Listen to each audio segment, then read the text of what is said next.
Hello Tarnished, and welcome. Once you have received the Remembrance of the Naturalborn from Astel, you will have two options to choose from. The first is a weapon called Bastard Stars, and the other is an Ashes of War called Wave of Darkness. Let's get into it.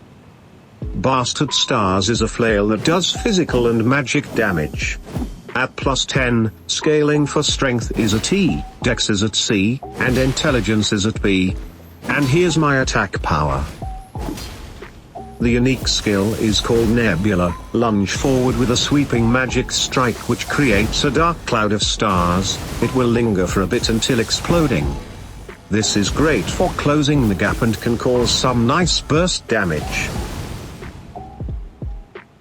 Waves of Darkness is an Ashes of War that plunges the weapon into the ground, creating 3 waves of darkness that pulse out, one after the other. Each wave gets bigger, and you can follow up the skill with a strong attack, usable on great axes, great hammers, great spears, and colossal weapons.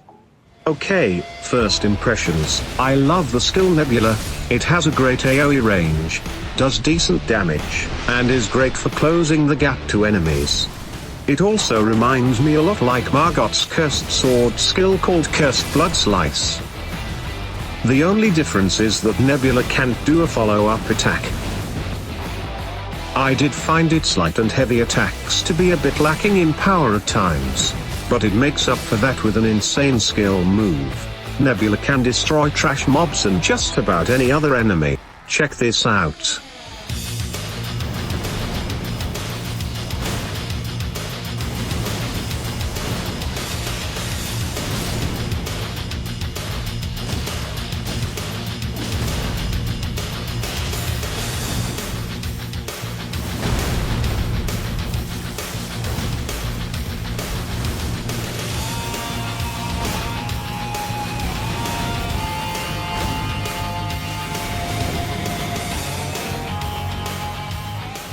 And just like that, Bastard Stars can kill tough bosses, even in New Game Plus.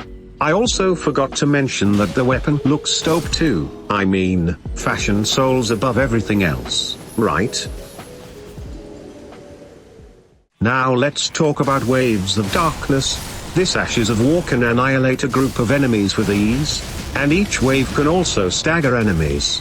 So basically, hit an enemy with the first wave and they will get caught by the others, and with the patch 1.04 buff, this skill is looking pretty good.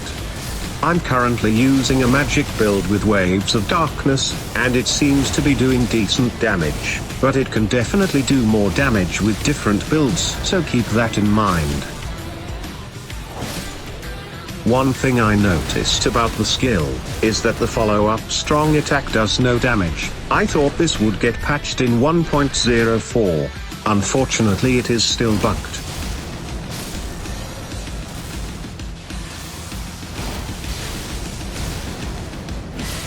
Another cool thing about Waves of Darkness is that the AoE extends to enemies flying in the air. So yes, you can even kill those damn birds in the crumbling Farum Azula. That's a game changer.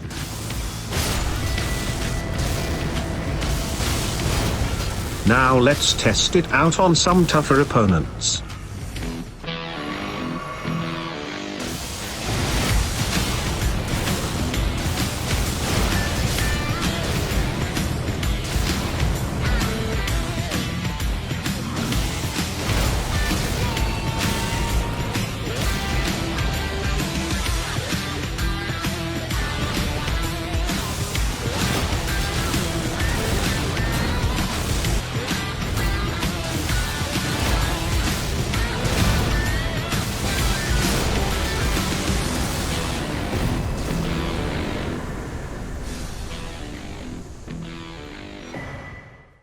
My final thoughts on Bastard Stars is that it has an amazing skill that is great for closing the gap, and killing multiple enemies. Even though the light and heavy attacks can be lackluster at times, it can still be viable with any magic build. And Wave of Darkness is an absolute unit. It has one of the best AoE attacks in the game, with the only downside being the follow-up attack not working properly. So that's the end of the video. Don't forget to like and subscribe for more Elden Ring content. And as always, I'll catch you in the next one. Peace.